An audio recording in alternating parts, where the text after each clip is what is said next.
Que le Seigneur Dieu Jésus-Christ vous bénisse tous. J'espère que chacun de nous va très bien. Nous aussi, de notre part, nous allons très bien.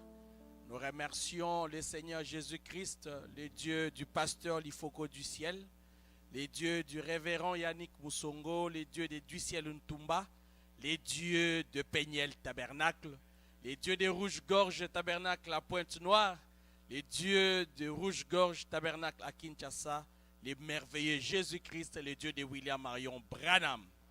Que son nom soit loué pour les hauts faits et toutes les bonnes choses qu'il ne cesse de nous accorder. Alors, je suis très heureux, très content. Sincèrement, Dieu est en train de faire de merveilles, Dieu est en train de faire des prodiges, au point qu'il faut être stable sur le plan spirituel pour comprendre et voir ce que Dieu est en train de faire. Alors, aujourd'hui, nous avons passé, donc je vous l'ai dit que mercredi, on avait passé un merveilleux moment dans la présence du Seigneur. Et aujourd'hui, nous sommes appelés à entamer un autre angle de choses pour que nous puissions avancer. Mais j'avais dans mon cœur un sermon. Je crois que je l'ai annoncé, ceux qui avaient une oreille attentive. Je l'ai flashé les dimanches quand je prêchais. Parce que j'ai placé, l'inspiration m'a conduit à placer une virgule sur ce que nous étions en train de dire sur la responsabilité et beaucoup d'autres choses. J'espère que cela a béni une âme, j'espère que cela a béni quelqu'un et que l'Esprit de Dieu qui parle dans nos maisons, dans nos vies, chaque instant que nous passons, va continuer à creuser en nous. Les soucis d'un homme de Dieu, les soucis du pasteur Lifoko, les soucis de Dieu, les soucis de tout le monde est que chaque homme-ci soit un meilleur homme, une meilleure femme, qu'il excelle. C'est ça que mon frère Branham dit. Il dit que quand nous venons à l'église, c'est pour nous améliorer. Nous venons à l'église pour être de bons citoyens. Nous venons à l'église pour être de bons pères, pour être de bonnes mères, de bonnes personnes. Donc, si on arrive à l'église et on ne nous dit pas qu'est-ce qu'il faut pour devenir un bon citoyen, on ne le deviendra pas. Amen. C'est ainsi qu'il faut chaque fois qu'on répète, chaque fois qu'on parle, chaque fois qu'on dise pour que nous puissions atteindre une certaine stature, mais la stature d'un homme parfait. Vous allez comprendre pourquoi Saint Branham, quand il prêchait, il avait des sermons vraiment appropriés. Il pouvait prêcher la statue d'un homme parfait. Il pouvait prêcher la délivrance totale. Et tous les sermons qu'il prenait, vous allez comprendre que c'était pour nous façonner. C'était pour notre bien et nous aimons comme ça. C'était pour qui? Pour nous, mais pour la gloire du Seigneur Jésus-Christ. Alors aujourd'hui, nous allons commencer un petit sujet. Ça sera juste quelque chose qu'on va déposer qui n'était pas prévu. Parce que comme je l'ai dit, j'avais annoncé que je pourrais commencer la prédication sur les grands mystères du retour de la colonne de feu. Donc, c'est ce qu'on devait apporter. Mais je sentais en moi, depuis mercredi soir, jeudi, que c'est comme si je n'allais pas apporter ça aujourd'hui. Je voyais comme si on ne sera pas assez nombreux, l'esprit vacillait en moi pour que ça commence dimanche. Alors, je pense que ça va finalement commencer dimanche. Nous sommes des hommes, parfois, nous traitons avec Dieu d'une certaine manière. Or, ce qui s'est passé, réellement, c'était Dieu qui voulait ça. Parce que ce matin, la nuit, j'ai médité sur ça, j'ai médité sur beaucoup de choses, j'ai prié, j'ai fait tout ce que je pouvais faire. Mais vers 0h, 1h, quand j'allais dormir, mon ordinateur ou ma tablette, tout était bien, tout fonctionnait bien, tout était normal. J'ai déconnecté, tout était bien, j'ai gardé, c'est bon, avec la charge, l'énergie qu'il y avait.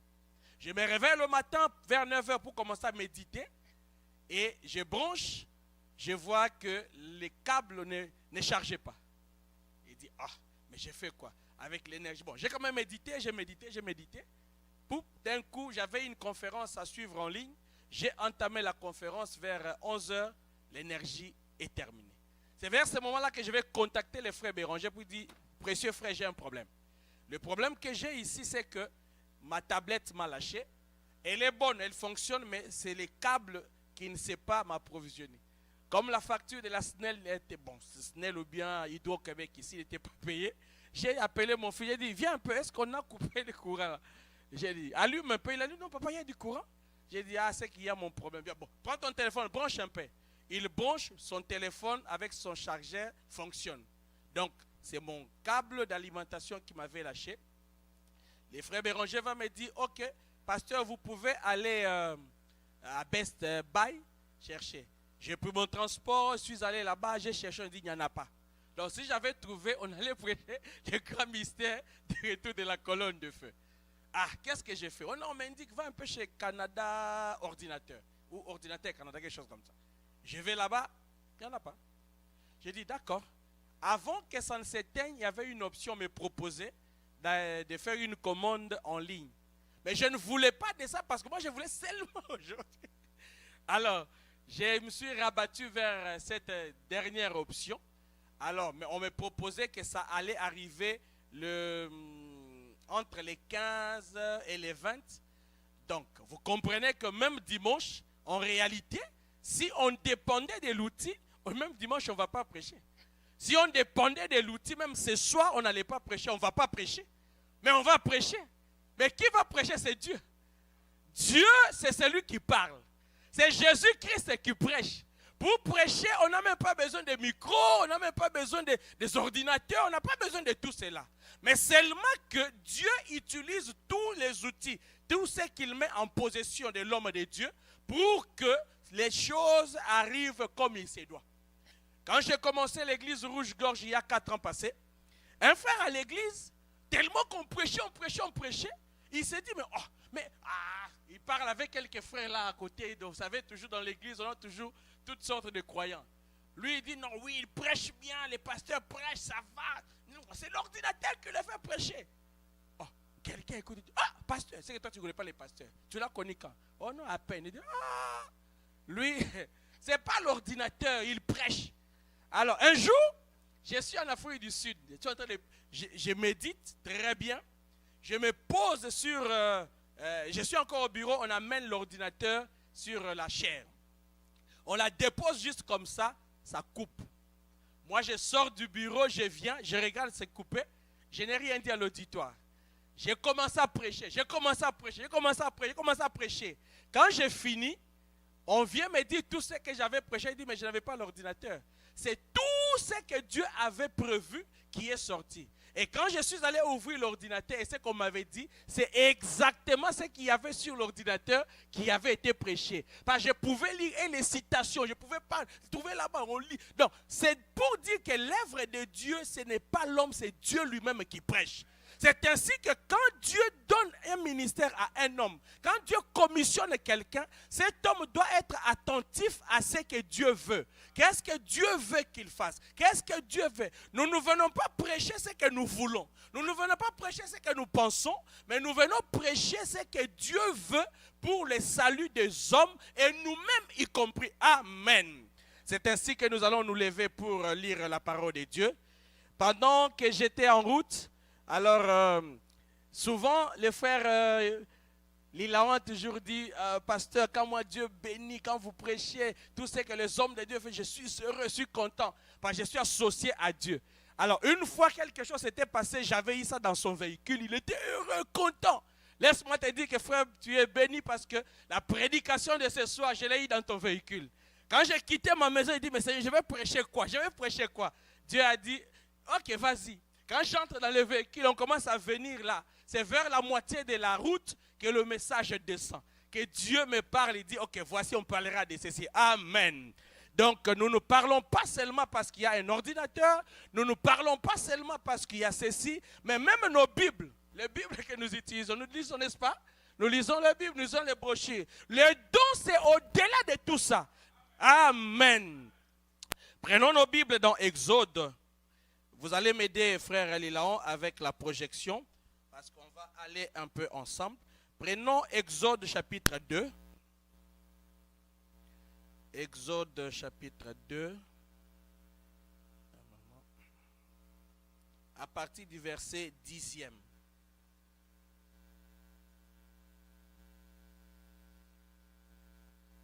On est là? Ok. On va descendre, je crois, jusqu'un peu vers le bas et puis je vais arrêter. Quand il y grandit, et l'amena à la fille de Pharaon, et il fut pour elle comme un fils. Elle lui donna le nom de Moïse, car, dit-elle, je l'ai retiré des eaux. On peut monter. En ce temps-là, Moïse, devenu grand, s'est rendu vers ses frères et fut témoin de leurs pénibles travaux. Il vit un Égyptien qui frappait un Hébreu d'entre ses frères. Il regarda d'un côté et de l'autre, et voyant qu'il n'y avait personne, il tua l'Égyptien et les cacha dans les sables. Il sortit le jour suivant, et voici deux Hébreux se querellaient. Et il dit à celui qui avait tort, pourquoi frappes-tu ton prochain? Et cet homme répondit, qui t'a établi chef et juge sur nous? Penses-tu me tuer comme tu as tué l'Égyptien?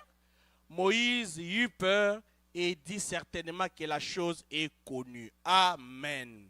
Maintenant, on va prier. Souverain Père Céleste, Dieu Tout-Puissant, maintenant que tu as fait ce que tu voulais dans ton plan pour aujourd'hui, je me confie à toi sous ta souveraine grâce, que tu descendes pour parler à ce peuple qui a quitté les travaux, qui a quitté la maison, qui a quitté tout ce qu'il pouvait faire, afin de venir en ces lieux juste écouter les dieux de William Marion Branham. Toi le Dieu du pasteur Lifoko, toi le Dieu de Yannick Moussongo, les dieux de Dissel Ntumba et le Dieu de Peniel Tabernacle, nous t'invitons sur la scène, tu es Jésus-Christ, afin que tu donnes le contexte de ce que nous avons lu, que tu donnes la pensée et que tu saches, ô Dieu Tout-Puissant, nous conduire selon ton bon vouloir. Fais-le pour ta gloire. Au nom de Jésus-Christ, Amen. Ce soir, merci, vous pouvez vous mettre. Nous allons parler d'un sujet intitulé « La loi de l'identification ». Mais nous allons prendre un petit point dans cela. C'est juste la section « L'homme de Dieu ». En principe, cette prédication m'est taraudé l'esprit. Donc, ça passait ce soir dans ma pensée quand j'étais en train de venir. Alors, j'ai souffert, je voulais dire que non, Seigneur, mais ça, je peux prêcher ça rouge-gorge à Kinshasa. L'étudiant dit non, tu vas prêcher ça. Alors, donc, nous prenons la loi de l'identification et nous prenons la section l'homme de Dieu. Amen. Alors, quand nous regardons là où nous avons lu dans Exode chapitre 2, les versets 10, on nous raconte d'une histoire, d'une scène qui s'est produite là. C'était en Égypte. Qu'est-ce qui s'était passé? Dieu avait rencontré son serviteur Abraham et lui avait dit que son peuple séjournerait dans un pays lointain. Et ils feront 400 ans dans ces pays lointains et ils seront opprimés, ils seront brimés, ils seront maltraités, ils seront négligés au point qu'après 400 ans, quand l'année pile va atteindre, Dieu va libérer ses peuples. Et ces peuples s'est retrouvé là-bas en Égypte sous l'esclavagisme comme Dieu l'avait prévu. Et au moment voulu, Dieu va se choisir, Dieu va sélectionner, Dieu va tirer quelqu'un qui était dans l'économie de Dieu. Amen. Et cet homme-là n'était pas né homme de Dieu. Vous comprenez? Nous parlons de la loi de l'identification. En parlant de la loi de l'identification, nous pouvons prendre ça sous plusieurs angles, sous plusieurs formats. Dieu m'a fait cette grâce-là, de quand je prends un sermon, quand il me donne un sermon, je peux l'amener dans tous les angles, dans toutes les facettes, pour que nous puissions comprendre de quoi il s'agit. Nous pouvons prendre cette prédication, nous pouvons amener ça, la facette de l'homme de Dieu. Nous pouvons amener ça, la facette le croyant. Nous pouvons prendre ça, le berger. Nous pouvons prendre plusieurs facettes pour juste exprimer la loi de l'identification. Parce que quand nous croyons, quand nous sommes sur la terre, quand nous vivons, nous sommes sous un principe d'une loi de l'identification. Tu es ce que tu es. Tu t'appelles de ton nom. Quand on cite ton nom, tu écoutes, tu dis que c'est moi. Tu n'es pas né avec ce nom. Tu n'es pas né avec ce son-là. Mais ce son-là, tu l'as reçu parce que les gens t'ont collé cela. Amen. L'enfant qui naît aujourd'hui, quand il naît bébé, cet enfant n'est né pas avec le nom d'offrande, par exemple. Offrande n'est pas né offrande.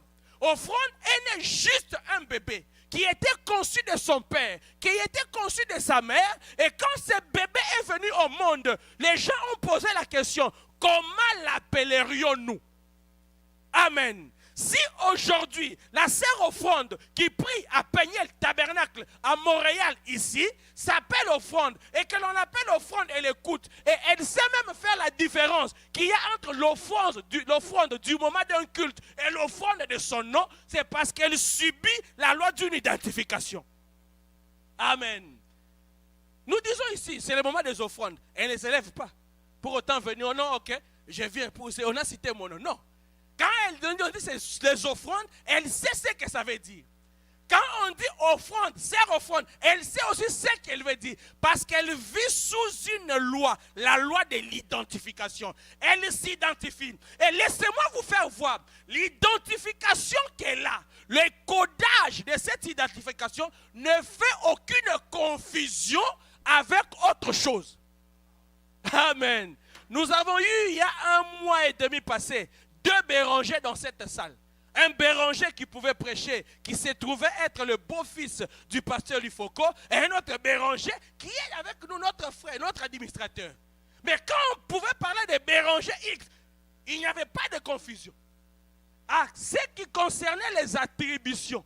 Si on pouvait dire non, Béranger faisait, c'est Béranger X, Chabel, je crois, qui connaissait qu'il fallait faire ceci. Et c'est comme ça.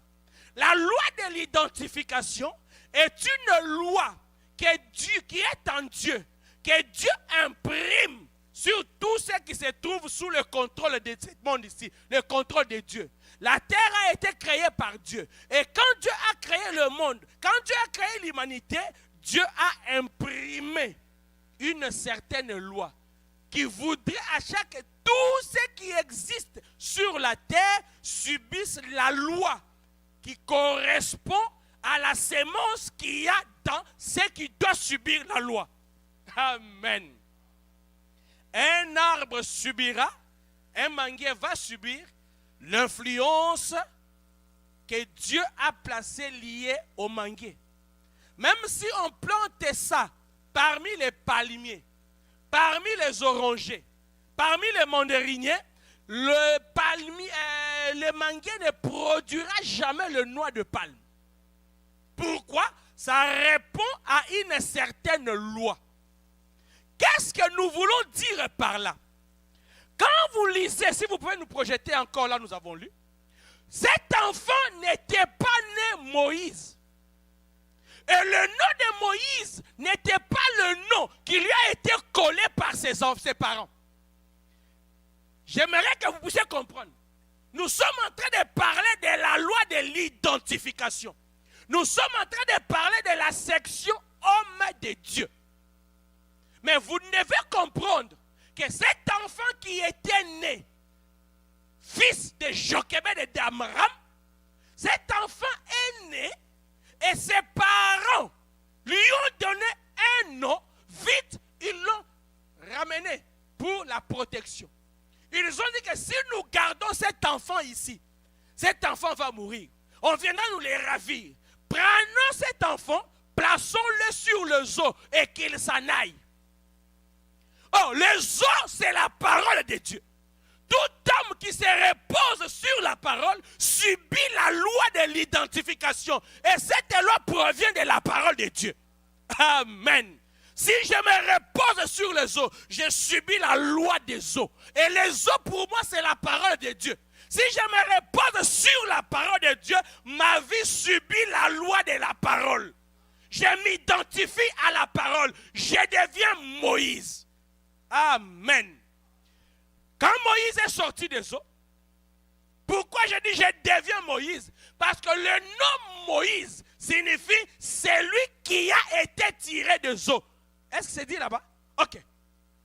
La Bible dit bien.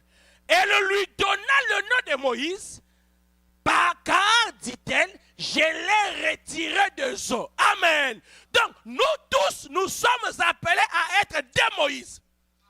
Amen. Ça veut dire, nous sommes de l'eau, nous sommes tirés de l'eau. Si toi, tu ne t'identifies pas à l'eau, c'est que tu n'es pas un Moïse, c'est que tu n'es pas tiré des eaux. Nous devons savoir, tu es tiré d'où? Amen. Celui qui est tiré de la terre s'identifiera à la terre. Celui qui est tiré des abîmes s'identifiera aux abîmes. Celui qui est tiré des espaces s'identifiera aux espaces. Mais moi, je suis de l'eau. Je suis tiré des eaux. J'aimerais être identifié comme quelqu'un qui a été tiré des eaux. C'est pourquoi je suis Moïse. Amen. Moïse, dans ses principes de la loi de l'identification, va habiter chez Pharaon. Il sera scolarisé, il va subir la loi ou les instructions de la maison d'un dignitaire. Un jour, il sort, il va faire une balade et il sait qu'il y avait un pont.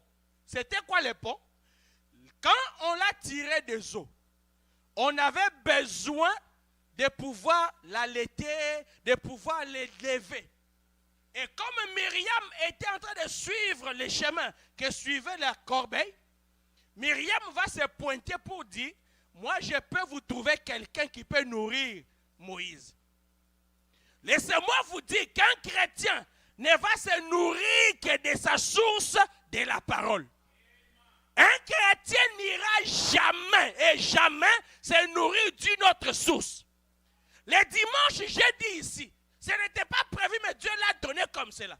Je vous ai dit ici que c'est une aventure au grand jour de trouver des croyants, de trouver des chrétiens qui soutenaient le sport au nom des principes divins. Non, ça ne peut pas exister.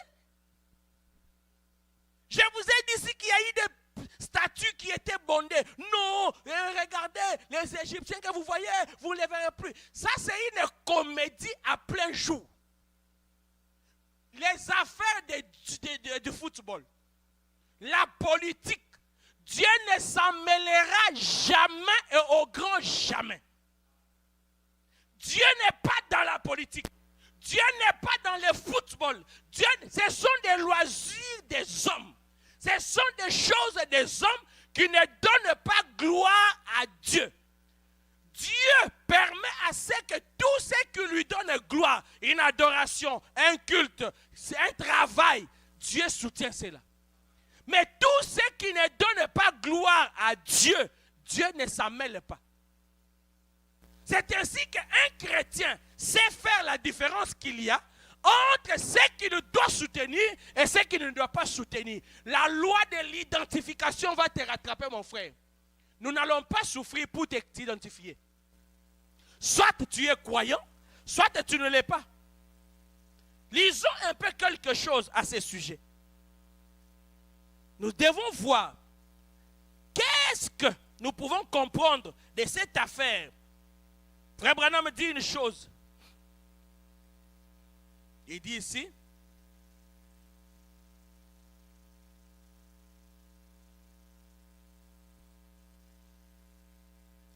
dans la prédication, qu'est-ce que le Saint-Esprit au point 28?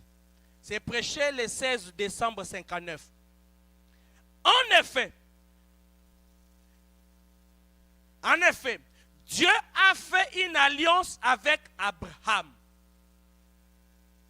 Il a appelé Abraham et Abraham est sorti de son pays pour aller dans un pays étranger, pour habiter parmi des étrangers.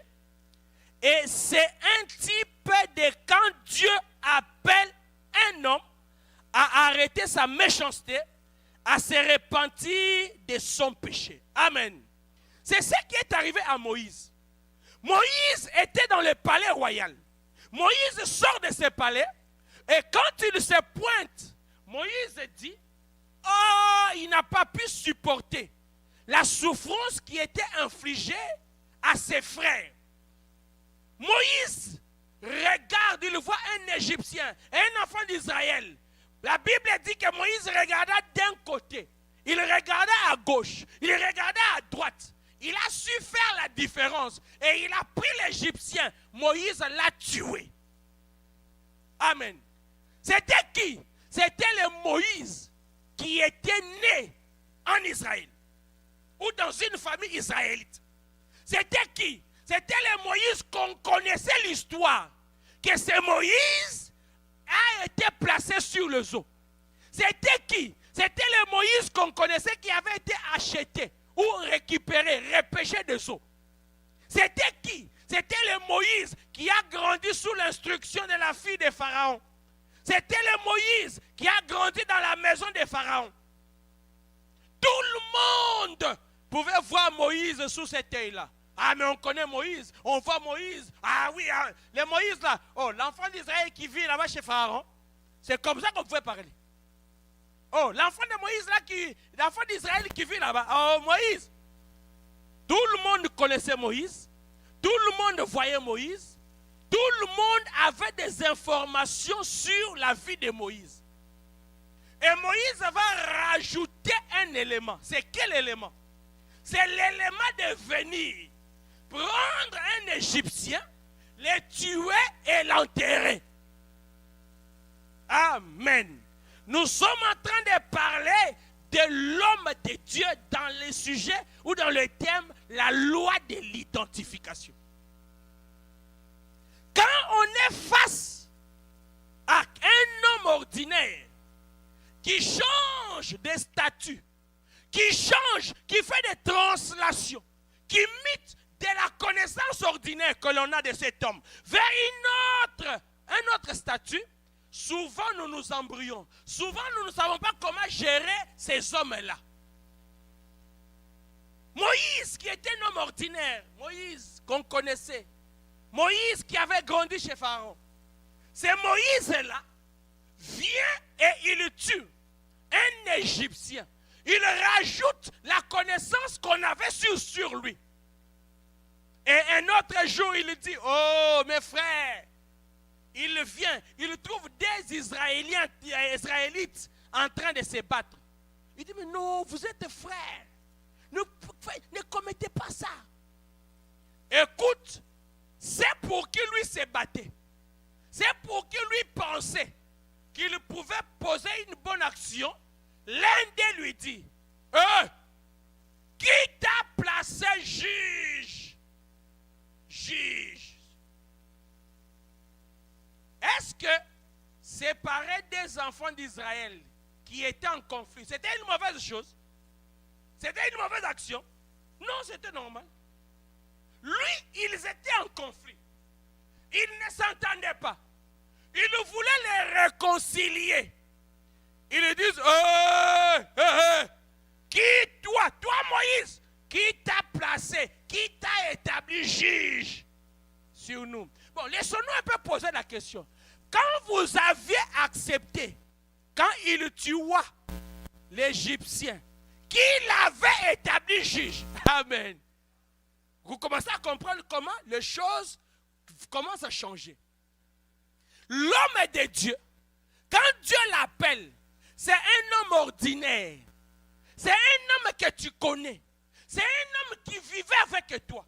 C'est un homme avec qui tu as toujours joué. C'est un homme avec qui tu as des relations. C'est un homme avec qui tu as un passé lointain.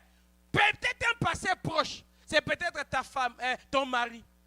Sa femme le regarde, il trouve un homme normal. Mais c'est un homme de Dieu.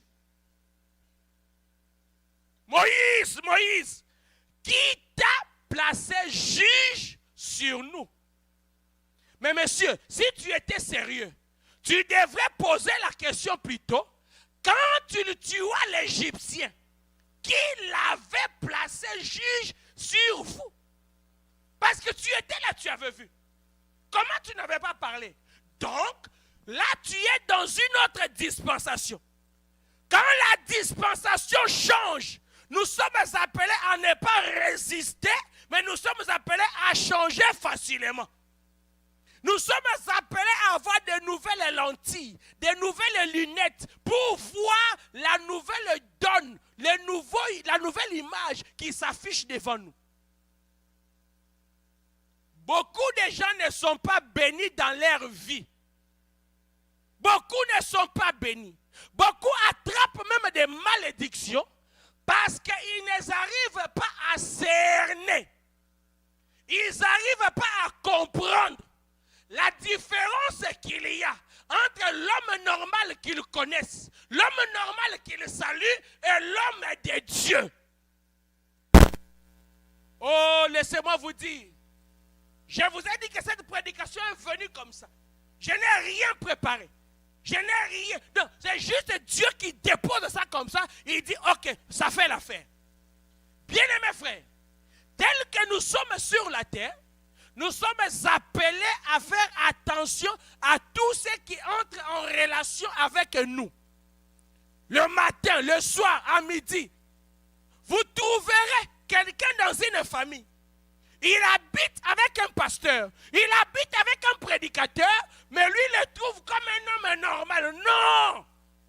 La Bible dit en Israël, Dieu entre l'arche et le peuple, il y avait 1000 coudées. La révérence doit toujours exister dans nos relations avec tous ceux qui manipulent le sacerdoce.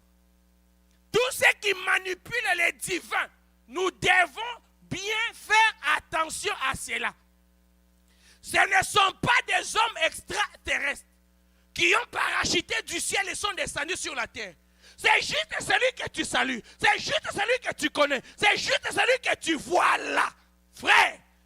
Mais quand Dieu s'est saisi de lui, Dieu transforme toutes choses. Amen. Prenons un peu Exode 3, frère. Exode 3. Le même Moïse, à qui on a posé la question, qui t'a établi juge sur nous? Le même Moïse là. Amen. Quand Moïse découvre que la chose est connue, qu'est-ce que Moïse fait? Moïse s'enfuit. Regardez, la Bible dit, ok.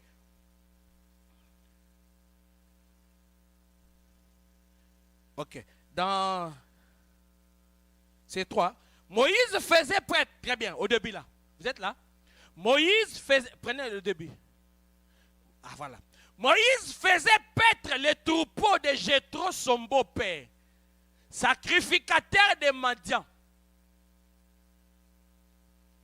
Et il mena le troupeau derrière le désert et vint à la montagne de Dieu à Horeb. Quand j'arrive là, au dossier de la montagne, j'ai toujours dit que Dieu a un secret entre lui et la montagne. Nous verrons ça dans les grands mystères du retour de la colonne de feu. Parce que dans ces mystères-là, nous allons démontrer plusieurs réalités. En tout cas, bien aimé, en ce qui concerne la montagne, il y a un secret caché entre Dieu et la montagne. Il y a un grand secret. Quand Moïse recevait les tables de la loi, c'était où? À la montagne. Quand Jésus fit tenter, c'était où? À la montagne. Élie, pour faire l'épreuve de la montagne au mont Carmel, c'était où? À la montagne. Et en ces temps du soir, William Marion Branham, pour recevoir le pain, c'était où? À la montagne. Il y a un secret entre Dieu et la montagne. C'est ainsi que ces secrets-là, quand vous les découvrez, vous devenez l'homme de Dieu. Vous devenez la partie intime de Dieu. Vous devenez la partie préférée de Dieu. Amen. Sachant que Jésus, quand il est arrivé, pour que tu entres dans cette dimension intime, cette réalité de la montagne physique avait changé de réalité. Parce que Jésus disait qu'en vérité, je vous l'ai dit, l'heure vient où les hommes, alléluia, ils adoraient là-bas dans des montagnes. Mais l'heure vient où ils n'adoreront plus dans des montagnes, mais ils adoreront le Père en esprit et en vérité. Amen. Alléluia. Dieu a un secret avec la montagne. Dieu aime la montagne. Et aujourd'hui, laisse-moi glaner et te dire que cette montagne, c'est toi mon frère. Alléluia. Parce que Dieu aime descendre du ciel là où il est pour habiter sur quelque chose. Et quand Dieu vient, il doit se poser sur une montagne qui est un homme, qui est une femme. Amen. Et l'ange de l'Éternel lui apparut dans une flamme de feu. Au milieu d'un buisson. Moïse regarda et voici. Le buisson était tout en feu. Et le buisson ne se consumait point. Amen. Moïse dit, je vais me détourner pour voir quelle est cette grande vision et pourquoi le buisson ne se consume point. L'Éternel vit qu'il se détournait pour voir et Dieu l'appela du milieu du buisson. Alléluia. Et dit, Dieu l'appela d'où? Pas du haut des cieux. Dieu l'appela du milieu. Amen. Dieu l'appela du milieu du buisson ardent. Quand on va voir les grands mystères du retour de la colonne de feu, on se servira, entre autres, de cette écriture. Vous allez voir la richesse qui est cachée dedans. Dieu l'appela, alléluia, du milieu. Amen. Oh, Dieu l'appela du milieu. Moïse, il répondit, mais voici. Dieu l'appela, Dieu l'appela. Je suis en train de mettre l'accent sur ça. Dieu l'appela. Le jour, je ne dis pas que c'est une prophétie. Je ne dis pas que c'est ça. Moi, je ne donne à aucune personne un ministère. Je ne donne à aucun homme un ministère. Mais les jours où vous verrez Andy, les frères Andy se tiennent, on a alléluia, mes frères, que Dieu vous bénisse. Oh frère, Dieu l'appela. Quand Dieu appelle quelqu'un, Dieu ne te demande pas l'autorisation. Quand Dieu appelle quelqu'un, Dieu ne te consulte pas. Quand Dieu appelle quelqu'un, dans sa réunion là, il n'a pas besoin de toi. Qui t'a fait ministre? Qui t'a établi? Ah, frère, va poser la question à Dieu. Pourquoi tu me poses la question? On a subi. Bon, je crois que ça continue. Une certaine réalité. Tous les musiciens deviennent des prédicateurs. Tous les musiciens deviennent des pasteurs. Je n'ai jamais été musicien pour qu'on dise qu'il prend leur cause. J'ai une mauvaise voix. Je ne connais pas chanter. Chanter là, je ne connais pas chanter. Je n'ai jamais aussi envie chanter. Je ne deviendrai jamais musicien. Mais laisse-moi te dire, je vous ai dit que dans ce précieux message, prêché par mon Sam Branham, mon mentor, mon absolu, Sam Branham, quand il prêche dans son message ici, un message précieux, il s'est introduit, il s'est incrusté des pirates chinois, des hommes qui n'ont plus de la valeur au Hersey de Branham. C'est quoi le Hersey de Branham? C'est ces bonbons-là que Branham aimait manger, que nous aimons sucer aussi. Amen. Rien que ces bonbons-là, dans la dimension spirituelle. C'est quoi le Hersey de Branham? C'est le message du temps de la fin que nous devons prêcher, que nous devons croire, que nous devons répéter, que nous devons vivre mot à mot comme Branham l'a dit. Pas selon les pensées d'un homme, pas selon la pensée, la position d'un homme, pas selon la vision d'un homme, mais selon la vision branhamique. C'est pourquoi nous sommes de celle-là, de cette merveilleuse école, l'unique, l'école qui gagne, l'école de Branham Mourien. Ça veut dire seulement tout ce que lui a dit. Et cette école est différente de l'école ou de ces gens qui nous montrent Branham noir sur blanc. Non, Branham Mourien, ça ne veut pas dire Branham noir sur blanc. Très différent. Et ceux qui viennent avec notre Branham sur noir sur blanc, ce sont des gens qui ne croient pas à la parole de Dieu. Ce sont des philosophes. qui se sont introduits dans la parole pour commencer à philosopher, commencer à discuter, commencer à chercher à comprendre ce qu'ils veulent comprendre. Ils ont des choses qu'ils veulent trier, ils ont des choses qu'ils veulent voir. Dans une communauté, mes frères, on n'est pas homme de Dieu. J'aimerais que ceci pénètre bien. Quand quelqu'un naît sur la terre, il n'est pas homme de Dieu. Il est un homme normal. Comme Moïse, l'homme que tu connais, l'homme que tu salues, l'homme avec qui tu échanges au téléphone, l'homme avec qui tu partages quelques intimités. Mais Dieu, dans son amour, a la capacité, a le pouvoir, a l'autorité de prendre ce même homme-là, faire de lui un homme de Dieu. Quand un homme ou quelqu'un devient homme de Dieu, il ne se dévisage pas. Il ne se métamorphose pas. S'il était lancé, il ne devient pas court. S'il était court, il ne devient pas robuste comme Goliath. Extirpons-nous ça dans la tête. On ne sait que l'homme de Dieu, il est toujours comme on l'a toujours connu. Oui, il restera comme tu l'avais connu, à la seule différence, les paradoxes divins dans lui.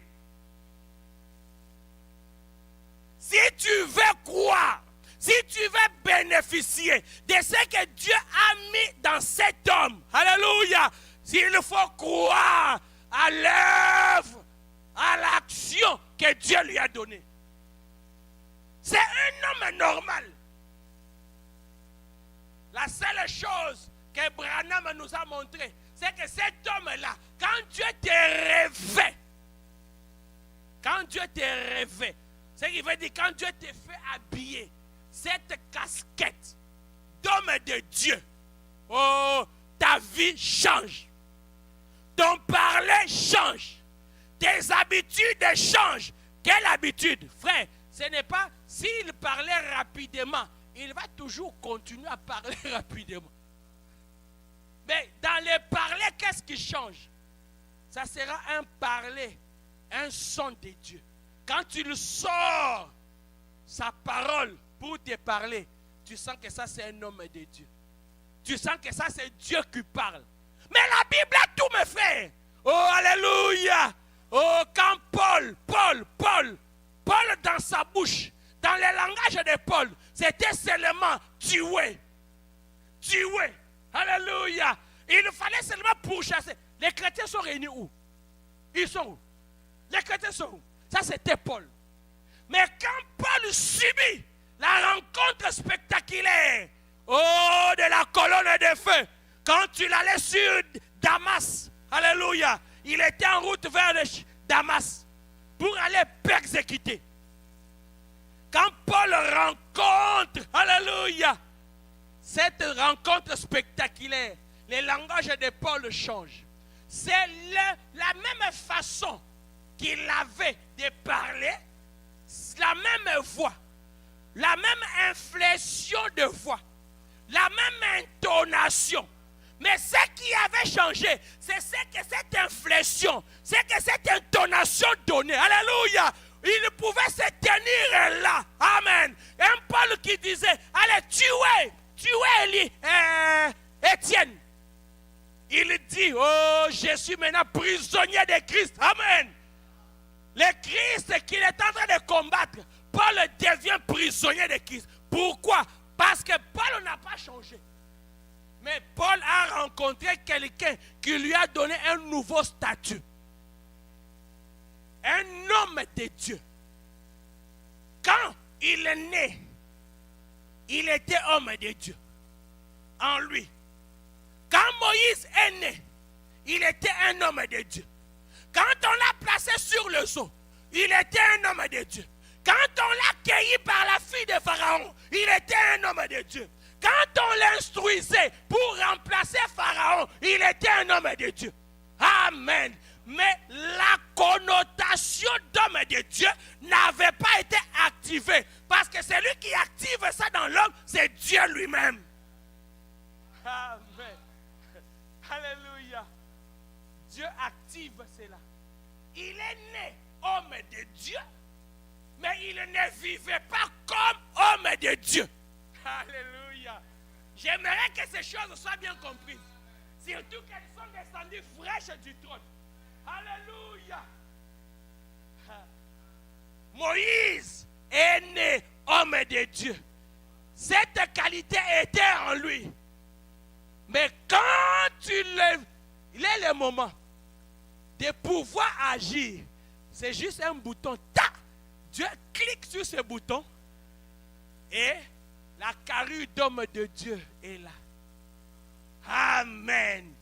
Moïse qui pouvait avoir peur de Pharaon, quand tu l'as fui, il pouvait se tenir là.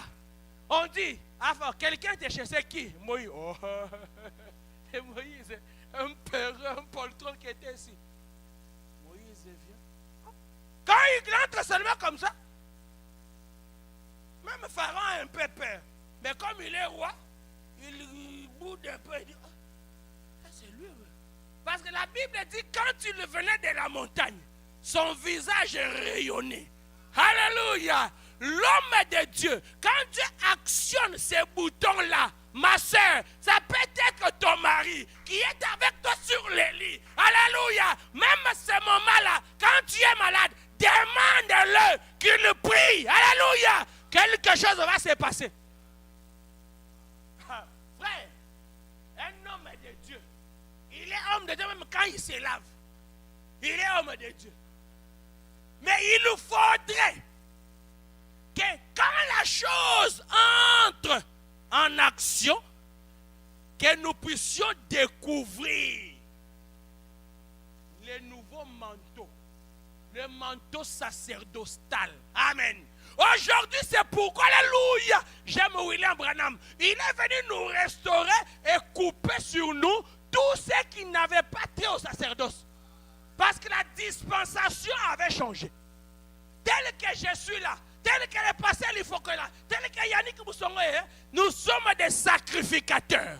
Mais aujourd'hui, notre sacrificature ne consiste pas à porter de toges, à porter des habits. Alléluia. Mais la sacrificature, c'est par le pouvoir que nous avons. C'est par la parole que nous avons. Alléluia. C'est ça la différence. Je m'habille comme toi. Je vis comme toi. Je mange comme toi. Oh, mais quand la chose arrive, ça fait de nous des hommes différents. C'est pourquoi, mes frères, peu importe les degrés d'intimité, ne vous habituez pas aux hommes de Dieu. Ce ne sont pas des hommes ordinaires. Oh frère, si c'est un homme de Dieu, le jour où tu chercheras à t'habituer avec lui, tu peux t'habituer, oui. Mais les conséquences sont néfastes. Les conséquences sont gravissimes. Un homme de Dieu, frère, il reste un homme de Dieu. C'est celui que tu connais, frère. Dites-moi, est-ce que le Moïse dont on parle ici, est-ce qu'il avait changé? Le même Moïse, frère. Le même. La seule différence, il avait maintenant changé. Son visage pouvait resplendir. Il pouvait venir avec l'autorité. Pharaon libère le peuple. Pharaon libère le peuple. Sinon, à ma parole. Et quand il sort, quand Moïse, les pharaons tergiversent, premier plaie, deuxième plaie, troisième, au 10e plaie, Pharaon a dit, c'était notre Moïse, c'était le même corps. Amen. C'était le même corps. Mais ce qu'il y a dans ce corps-là, je libère les peuples. Amen. Un homme de Dieu, frère, pour qu'il soit une bénédiction pour vous. Même ces erreurs que toi, un homme, tu vois, prie pour ça. Nous ne sommes pas établis pour juger les hommes de Dieu. La seule chose que Dieu nous demande, c'est quand un homme de Dieu, comme ton frère, a péché, va le voir. Échange avec lui. Discute avec lui. Parle avec lui. Alléluia. Et cela résout la question. S'il persiste, frère, tu n'as pas droit de commencer à vilipender sa vie. Je vais vous dire une chose. Nous ne croyons pas. Je pense que même quand vous écoutez les pasteurs, il faut qu'on parle. Il est très dur contre la vie d'essuyer. Même moi, je suis très dur, sévère contre la vie d'essuyer. Au point que tous nos collègues, tous nos amis qui sont dans cette sale vie, nous constatons, nous tentons de les approcher. Si nous disons que ça ne marche pas, nous n'avons pas le droit d'en faire des prédications du tel pasteur. Non, frère, nous n'avons pas le droit de juger les hommes de Dieu. C'est Dieu qui les a mandatés, c'est le Dieu qui les a commissionnés. Leur dossier est le dossier de Dieu lui-même. Nous dissocions de cela. Nous te parlons, tu n'écoutes pas. Nous nous dissocions. Nous nous désolidarisons d'une vie sale, une vie de débauché. Un pasteur dans une église n'est pas ami de sœur. Un pasteur n'est pas mari de femme dans l'église naturellement. Il est le mari sur le plan spirituel pour donner la grossesse spirituelle. Et cette grossesse-là, c'est la bonne santé spirituelle. Ce n'est pas sur le plan naturel. Mes sœurs, un homme de Dieu, un pasteur qui atteint ce niveau-là, dénoncez-les et verrouillez-vous. Tu te verrouilles, tu te protèges, tu t'immunises. Si il faut même le quitter, après plusieurs procès, quittez-le. Parce que le jugement, il est différent. Oh non, c'est lui-même. Hein, c'est lui-même. Hein? Tu n'avais pas lu l'histoire d'Abraham et Abimelech? Hein? Abraham va tout bonnement lui-même, avec sa femme. Oh non, il y a faim là-bas. Ah, il y a faim là-bas. Ok, allons. Oh, il y a la nourriture. Allons-y. Il arrive à la porte. Il regarde. Sarah. Belle de figure. Belle de taille. Oh, ma beauté. C'est cette beauté, si je laisse ça entrer là-bas. Mais moi, on va me tuer. Bon, Sarah, si on pose la question, dis tu es ma soeur. En ces temps-là, c'était bon. Parce que Sarah était demi-sœur d'Abraham. En ces temps-là. Mais dans l'angle de la chose, il ne devait pas dire que c'était ma soeur. Il devait dire c'est ma femme. Frère, lisez bien la Bible. C'est Abraham lui-même qui dit non, dit. Et Sarah a répété ce que Abraham a dit. Non, une femme jolie comme ça. Renseignez-vous un peu. C'est Dieu. Oh non, je sais que c'est pas avec Dieu. Mon frère m'aime beaucoup. Mon frère n'aime pas que le mal m'arrive. Hein? Ok, ça va. Ah, prenez-moi là, il va protéger sa soeur. Ah, amenez-moi ici. Dans la pièce là-bas, Dieu descend. Abimelech, tu es un homme mort.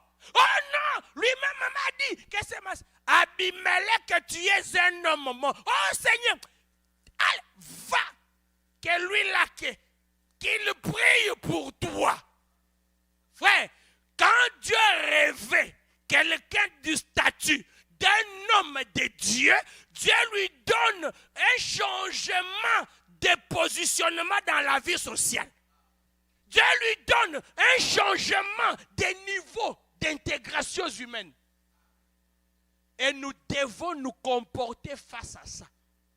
Ceci ne vient pas pour donner seulement aux hommes de Dieu cette position-là, Mais un homme de Dieu doit vivre conséquemment. Il vit comme un homme de Dieu. Il agit comme un homme de Dieu. Il s'habille comme un homme de Dieu. Il fait tout comme un homme de Dieu. Mes frères, quand tu ne les fais pas, quand lui ne les fait pas, ce n'est pas à toi de les juger. Ton jugement à toi.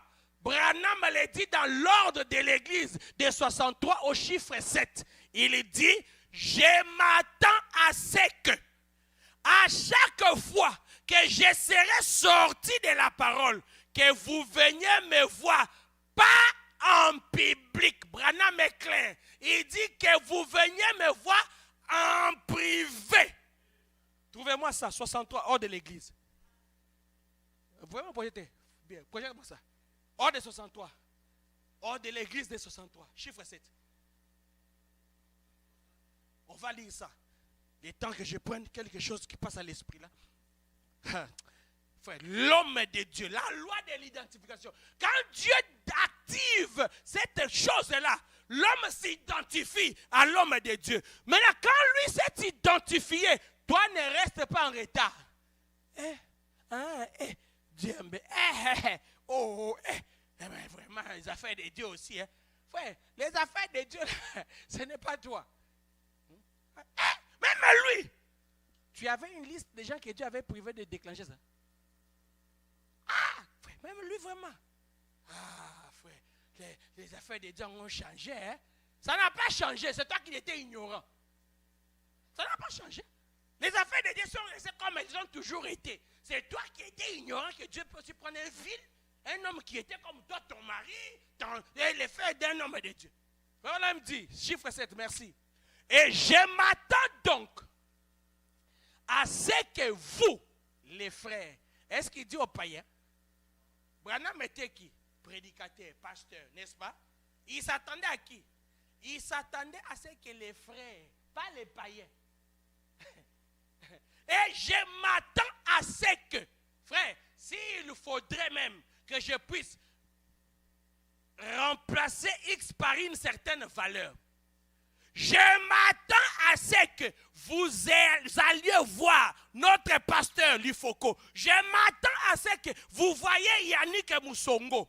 Frère Branham dit, à n'importe quel moment où vous me voyez m'écarter des Écritures, donc, même quand je marche mal, je me suis écarté, venez me voir.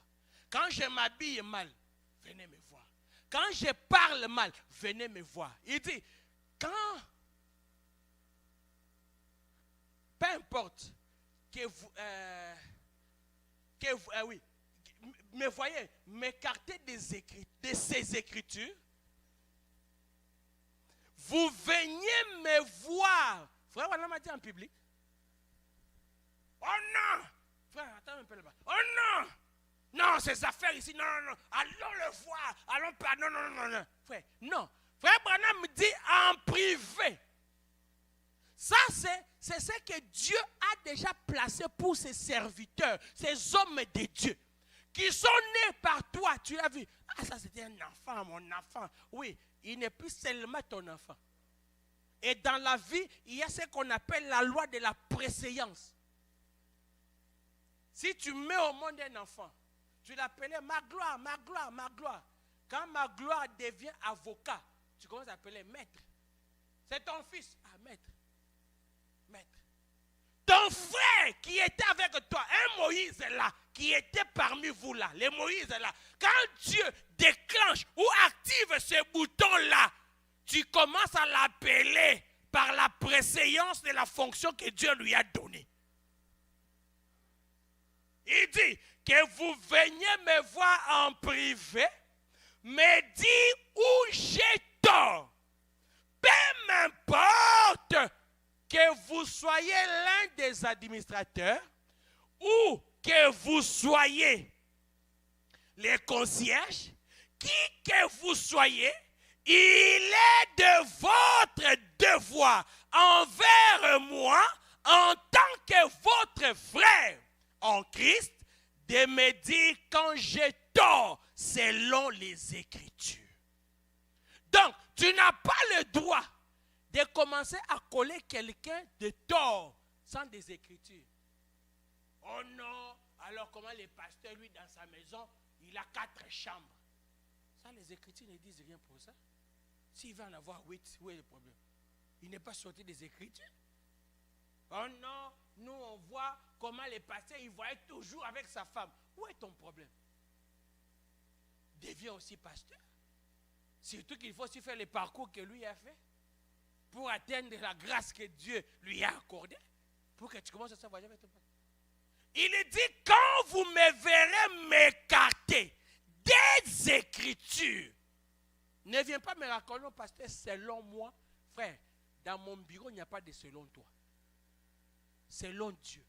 Selon Branham. Parce que quand on dit selon Branham, ça signifie selon ce que Dieu a dit. Aujourd'hui, nous, quand on dit Branham a dit, nous entendons Dieu a dit. Là où j'ai tort, selon les Écritures, pas selon vos tribus. Il dit, s'il y a une question, assoyons-nous et réglons-la ensemble. C'est là que j'ai dit, la vie des hommes et de Dieu, vous n'avez pas qualité ni mandat de commencer à balader ça en public. Ah, lui là, vraiment, lui là. Frère, tu entends, même si tu connais la section de A à Z, comme elle s'est passée, frère, abstiens-toi de rendre cette chose publique. Tu assumeras des lourds fardeaux. Et c'est là que la Bible dit, il est mieux pour toi que l'on prenne, alléluia, que l'on prenne une grosse pierre, que l'on te jeta, que l'on te lia et que l'on t'enfonça au fond de la mer. Parce que tu es quelqu'un qui crée des scandales. Et quand c'est beaucoup, nous disons des scandaux. Écoutez ce que l'homme de Dieu dit, la bouche autorisée. Ah, Seigneur, tu es merveilleux. Vous voyez que la prédication, ce n'est pas l'ordinateur. Hein? Je n'ai pas mis cette station de chez moi. Hein? Parfois, d'autres disent non, ce n'était pas prévu. Ce n'était pas prévu. Ouais, puis bon, j'attends une ronde. Et ça, c'était prévu. Dieu a donné ça, j'ai dit, trouver là où c'était, on a donné. Oh non, bon, ordinateur, ça c'est Dieu. C'est pas moi. Amen. Écoutez ce que frère Branham dit. Les respects, 165. Si vous ne pouvez pas respecter l'homme, alléluia, respectez la fonction. C'est là que moi j'ai dit, je vais continuer, oui, respect 165. C'est là que j'ai dit dans l'église, frère, c'est dur, mais ça doit être comme ça. Frère, à l'église, nous avons un homme qui assume la fonction du pasteur. Amen. Si maintenant, tu peux blaguer avec l'homme, oh bon, oui, le problème, tu viens au nom du ciel, toumba, pas de soucis, c'est bon. Mais ne touche pas à la fonction du pasteur qu'assume Ntumba. Amen. Ne touche pas à cette fonction-là. Tu peux jouer avec du ciel Ntumba dans l'église. Oh bon, on va te pardonner, on va faire tout ce qu'on veut.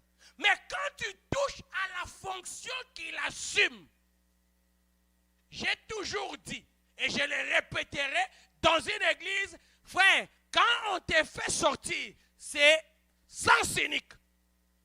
Tu ne reviens plus. Parce que toi, tu es quelqu'un qui joue avec la fonction des hommes de Dieu. La fonction divine. On ne blague pas avec elle. On ne joue pas avec cette fonction. Et on ne s'y habitue même pas. Frère Branham m'a dit, je vais y revenir. Si vous ne pouvez pas respecter l'homme, respectez la fonction qu'il remplit pour Dieu. Donc, remarquez dans ce que Branham dit ici, nous avons des éléments qui constituent les sujets que nous sommes en train de voir. Homme de Dieu. Amen. Joue avec l'homme. Joue avec l'homme. Mais quand cet homme devient homme de Dieu, c'est la fonction. Fais attention. Tu joues avec un pasteur, le côté humain, pas de problème. Tu peux partir. On a dit qu'il avait volé. Et on a dit, pas de problème. Ah, il avait volé. Allez, je quitte l'église. Allez, ça va. Tu es parti. Tu es un frère. Après avoir sillonné, j'ai vu que vraiment, bon, pardonnez-moi seulement. On te pardonne, tu t'assois là-bas et puis la vie continue. Mais si en partant, tu avais joué avec la fonction pasteur qu'occupe l'homme de Dieu, frère, sans cynique, tu ne reviens plus à l'église. Parce qu'avec la fonction, on ne joue pas. Si tu joues avec la fonction, ça veut dire que tu ne t'attaques pas du ciel. Amen. Tu ne t'attaques pas du ciel. Du ciel va mourir, du ciel va voyager, du ciel ne sera plus là. Mais la fonction va rester. Donc, si déjà tu n'as pas de respect à cette fonction-là, tout homme qui occupera cette fonction-là, tu n'auras pas d'égard avec lui. Là, c'est compris maintenant. Là, c'est maintenant clair. Donc, si tu ne respectes pas, prenons par exemple ici, en toi, c'est un exemple que je donne, ne me comprenez pas mal. Nous respectons tous les pasteurs Alifoko, très bien, en ordre parfait, correct. Nous soutiendrons ça jusqu'à la dernière minute. Mais les pasteurs Alifoko, c'est des places, ils laissent quelqu'un. Vous commencez à le mener, vous commencez à le bazarder. Frère, c'est que tu ne comprends pas. C'est que c'est cette fonction-là. Vous comprenez? Donc, quand on a du respect pour la fonction, peu importe la personne qui occupera cette fonction, on ne verra pas sa taille, on ne verra pas ses couleurs, on ne verra pas son habit, on ne verra pas ses habitudes. On verra la position de Dieu occupant cette fonction-là. Vraiment, me dit, respecter la fonction qu'il remplit pour Dieu, c'est parfaitement juste. Voyez-vous, respectez-le. Si un prédicateur vient, votre pasteur, respectez-le toujours.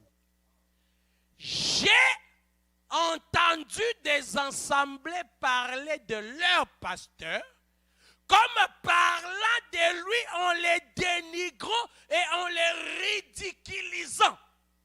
Frère Branham a dit, comment ce pasteur pourra-t-il faire quelque chose pour vous?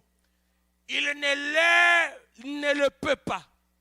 Je ne parle pas de cette, montez un peu, église. Amen. Je viens de le dire aussi tout à l'heure. Et je ne parle pas du pasteur, il faut que je parle, mais vraiment, me dit, je ne parle pas de cette église. Parce que je sais que cette église connaît bien le respect, connaît bien quoi donner aux hommes de Dieu, connaît bien la valeur, le respect aux hommes de Dieu. Oh, le temps est passé. Oh, il est temps. Waouh. Oh, il est temps vraiment. Oh, mais je n'ai pas encore commencé à prêcher. Que Dieu vous bénisse. Oh, il est temps. Waouh, sans ordinateur. Que Dieu vous bénisse.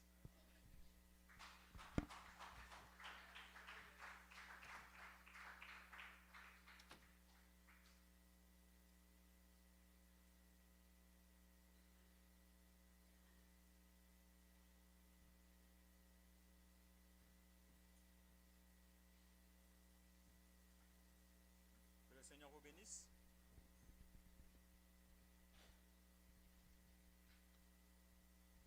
Au fil du temps, j'entends les gens qui me disent, pourquoi ne voyons-nous pas les miracles d'autrefois?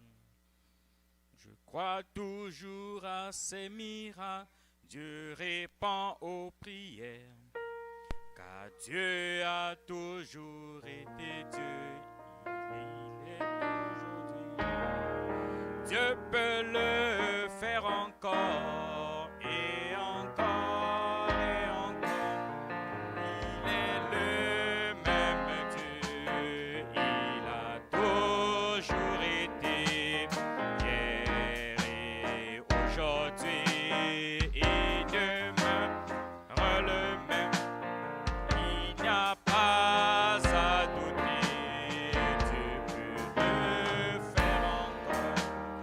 Dieu peut le faire encore et encore et encore. Il est le même Dieu.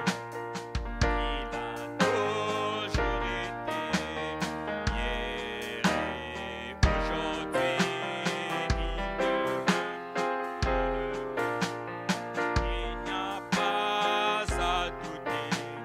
Dieu peut le faire encore. En quelques mots, prions le Seigneur.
Dieu peut le faire encore et encore et encore.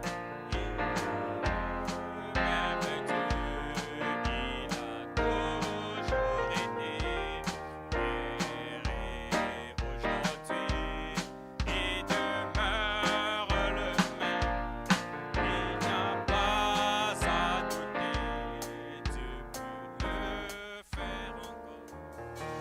Merveilleux Jésus-Christ, Dieu de paix et Dieu d'amour, toi, ces grands êtres, ô Dieu, qui a aussi déversé cette grande être sur nous dans la faible portion de la grâce que tu avais voulu que chacun de nous porta. Jésus-Christ, Dieu, voici que, ô Seigneur, ce soir, chacun de nous peut dire que tu es un Dieu inhabituel. Chacun de nous peut dire que tu es ce Dieu extra qui utilise des corps des hommes pour pouvoir, ô Dieu, donner ce que tu veux. Nous avons, ô Dieu, voyagé, plané dans les sphères élevées pour, ô Dieu, déverser, ô Dieu, et être connecté au ciel.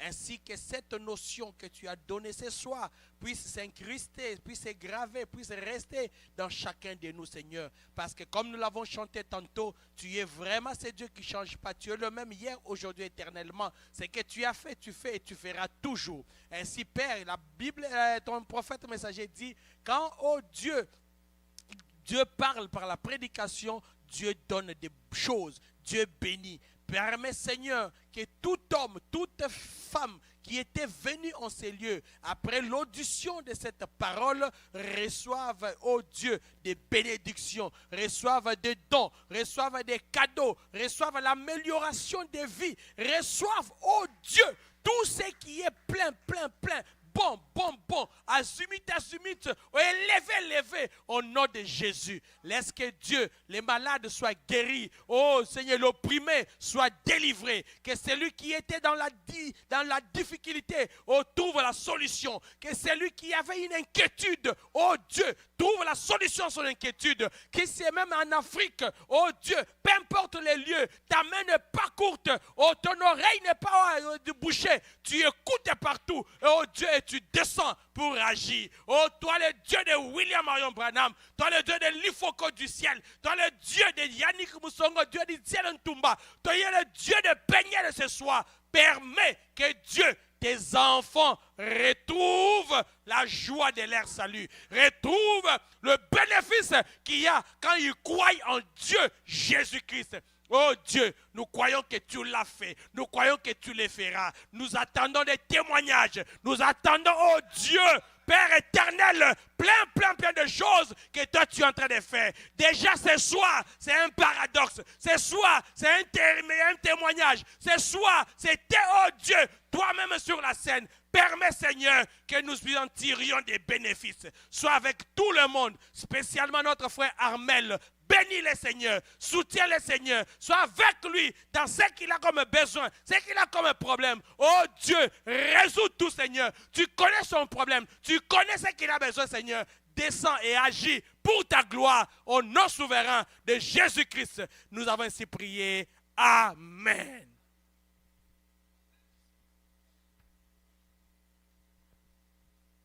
Seigneur Dieu, notre Père Céleste, nous venons encore une fois de plus devant ta présence. Te consacrant, Seigneur Jésus, oh Dieu, ce dont nous avons apporté dans ta maison, Seigneur. Voilà pourquoi, Jésus, nous disons, Père éternel, puisses-tu bénir les dîmes et les offrandes, et que, Père éternel, tu rendes au centuple, Père éternel, oh Dieu bien-aimé, à tes enfants, Seigneur Jésus, qui ont apporté quelque chose.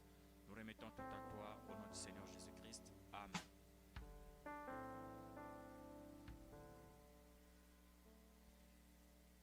Il est un espoir qui toujours soulage les cœurs fatigués et lassés du chemin. Il est un